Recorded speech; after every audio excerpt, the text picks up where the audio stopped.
வணக்கம். ஆகாஷ்வாணி புதுச்சேரி செய்தி சுருக்கம் வாசிப்பவர் செங்கேனி பழனி.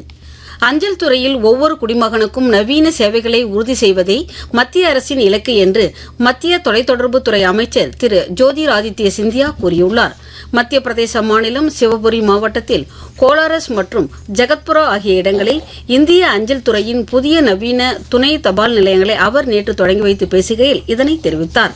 வெளியுறவுத்துறை அமைச்சர் டாக்டர் ஜெய்சங்கர் பாரிஸில் நேற்று பிரான்ஸ் அதிபர் திரு இமானுவேல் மேக்ரேனை சந்தித்து பேசினார். இதுகுறித்து அவர் வெளியிட்டுள்ள சமூக வலைதள பதிவில் பிரதமர் திரு நரேந்திர மோடியின் அன்பான வாழ்த்துக்களை பிரான்ஸ் அதிபரிடம் தெரிவித்துக் கொண்டதாக கூறியுள்ளார். புதுச்சேரியில் சுற்றுலாத்துறை மற்றும் எஸ் அமைப்பு சார்பில் ஏற்பாடு செய்யப்பட்டுள்ள 2 நாள் தொழில் முனைவோர் கருத்தரங்கை முதலமைச்சர் திரு ரங்கசாமி நாளை தொடங்கி வைக்கிறார்.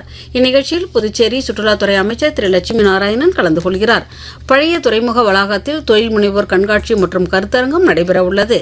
இக்கண்காட்சியில் 200க்கும் மேற்பட்ட நிறுவனங்கள் பங்கேற்க உள்ளன.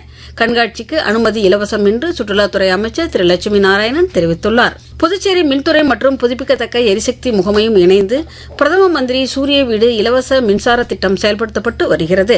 இத்திட்டம் குறித்து பொதுமக்களுக்கு விளக்கும் பொருட்டு விழிப்புணர்வு முகாம்கள் நடத்தப்பட்டு வருகிறது.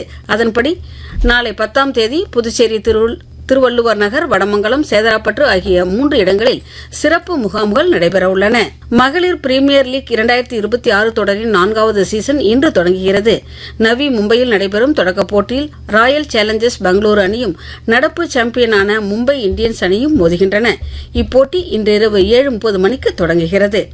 இத்துடன் இந்த செய்திச் சுருக்கம் நிறைவு பெறுகிறது.